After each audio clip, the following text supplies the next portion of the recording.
também que, muitas vezes, esta falta de boa oclusão é a maneira com que os dentes se encontram. Esta falta de oclusão adequada poderá causar dores locais ou mesmo em toda a cabeça. Tem gente que tem dor na nuca e não sabe o que é. Muitas vezes são dentes mal alinhados.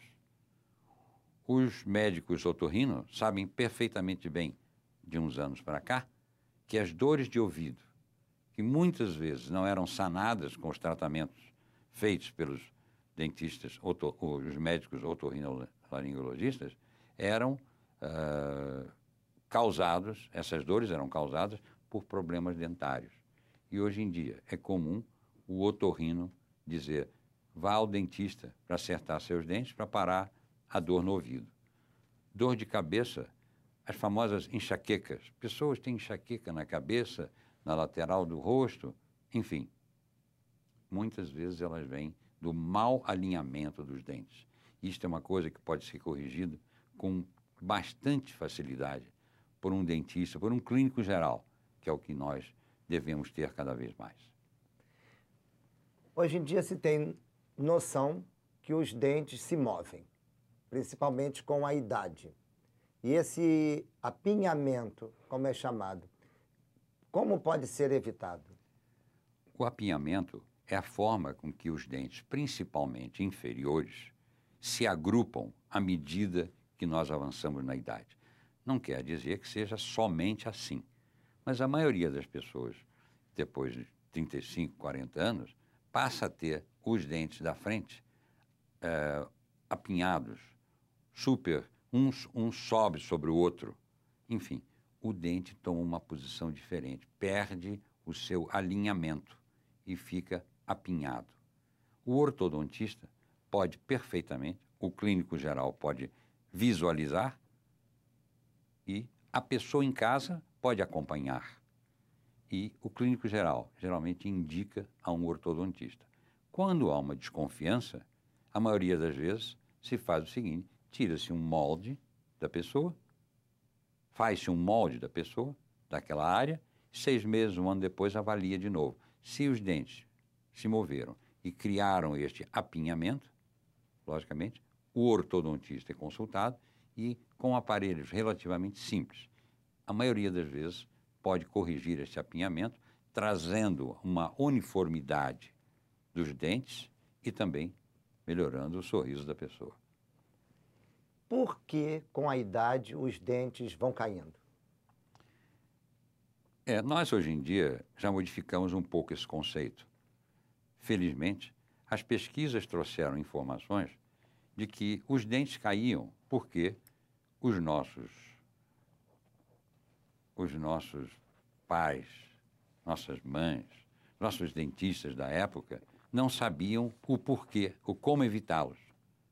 Então, surgiu essa frase que nós dentistas hoje não gostamos muito, que os dentes caem com a idade.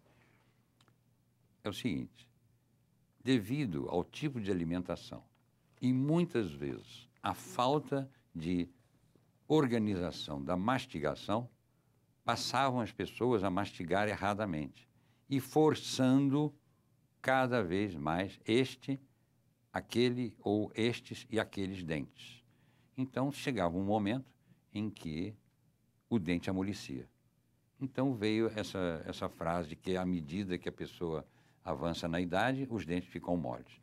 Hoje em dia, ao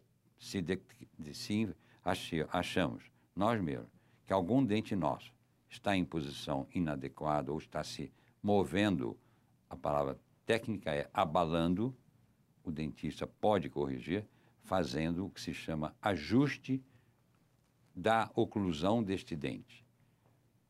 Mas, popularmente, podíamos dizer, ajustar a mastigação. É comum você estar numa reunião e a pessoa fazer isto, ó. E as pessoas dizem: fulano está nervoso. Não está nervoso, não. A maioria das vezes são nossos dentes que estão fora de posição. E a natureza é tão extraordinária que ela mesma quer corrigir este ou aquele, ou estes ou aqueles dentes que estejam fora do alinhamento normal. Então passa a fazer este tipo de pressão para tentar desgastá-lo. Qualquer pessoa hoje pode mostrar isso ao seu dentista e ele vai alinhar o seu dente, desgastar o seu dente ligeiramente e trazê-lo ao que nós chamamos de oclusão funcional, oclusão daquele paciente. Cada um de nós tem a sua oclusão.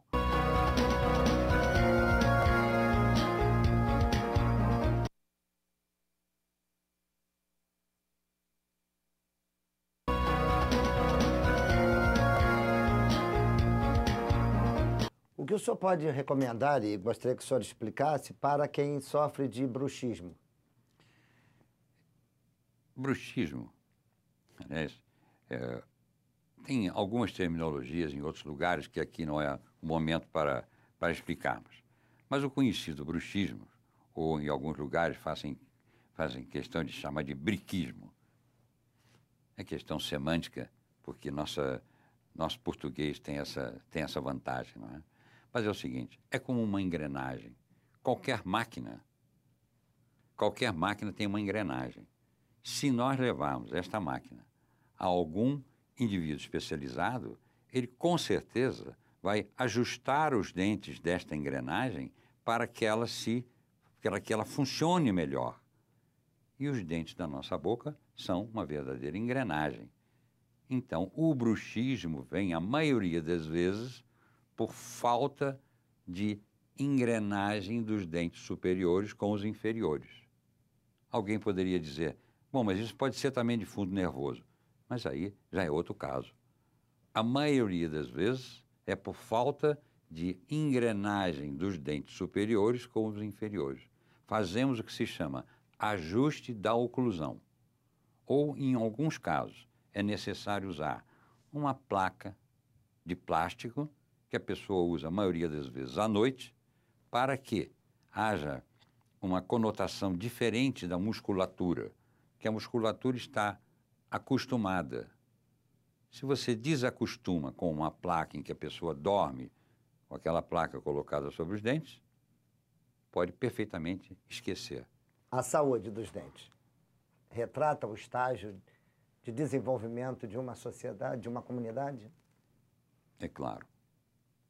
Se nós vermos, por exemplo, que todos os nossos afazeres são difíceis, nós vamos procurar uma forma de torná-los menos difíceis, trabalhando sobre eles, para que os nossos afazeres sejam divididos em forma tal que consigamos vencê-los. Agora, a aparência, a estética, é de máxima importância. Então, aquelas pessoas que têm uma estética favorável, provavelmente, primeiro, são mais bonitos. Segundo, são mais felizes. E terceiro, têm melhor saúde. Antigamente se colocava ouro nos dentes. Quais são os materiais do momento presente?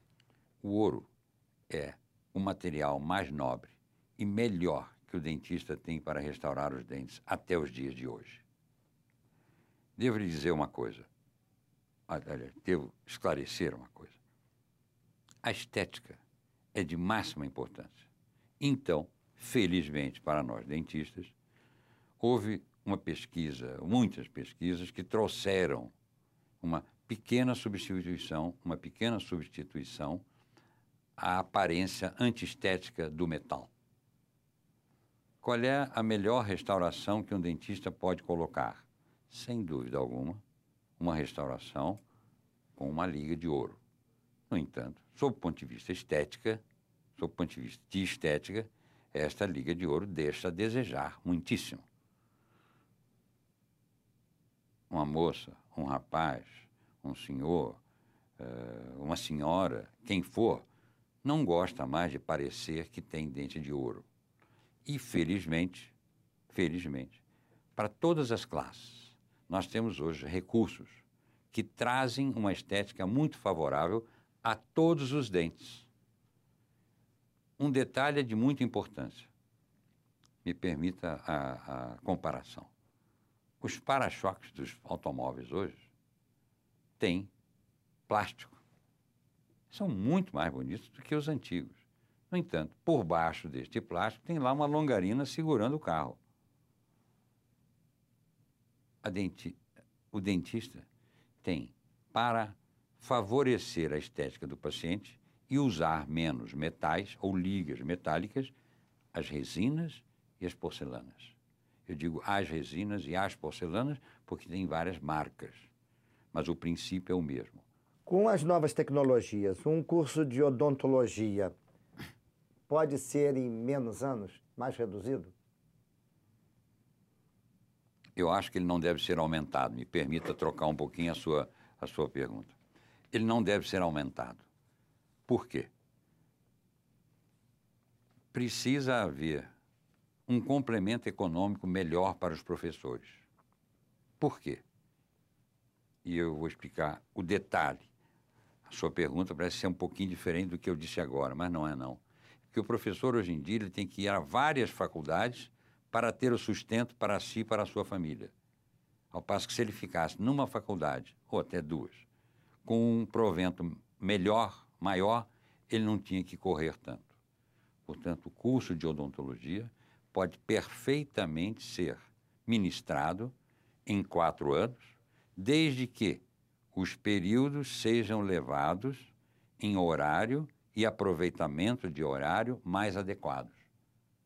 Se o senhor voltasse no tempo, estudaria odontologia de novo? Eu disse há um pouco tempo que eu sou um privilegiado. E como privilegiado, devo dizer, modéstia à parte, sempre fui ensinado a trabalhar. Sempre trabalhei bastante. Voltaria a estudar odontologia e aconselho aqueles que desejam estudar odontologia que estude com uma preocupação. Nós temos que trabalhar muito, sermos muito dedicados, porque a odontologia, até o Papa se ocupou da nossa profissão. O Papa tem uma frase extraordinária sobre o dentista. Então, eu apenas citaria aqui que o dentista tem que ter a destreza de um cirurgião e a paciência de um monge. Doutora Amilcar Viana, falando agora para os seus netos, Laura, Renato, Antônio César e Amilcar, e aos milhões de jovens brasileiros. Que futuro o senhor deseja para o nosso país? Para os meus netos, eu poderia dizer, sou um pouco egoísta, que continuem em Fluminense. Para os demais, o bom desportista é aquele que sabe vencer e sabe perder, mas não deve jamais abandonar o seu objetivo. O bom desportista certamente é um bom profissional. Sabe ganhar, sabe perder e jamais deixa de ter a dedicação àquilo que escolheu para fazer. Qualquer profissão é nobre. Quem a faz nobre é aquele que a executa. O indivíduo tem a obrigação, e isto eu acho que é uma obrigação, de sempre procurar o melhor. E depois agradecer a Deus a vitória.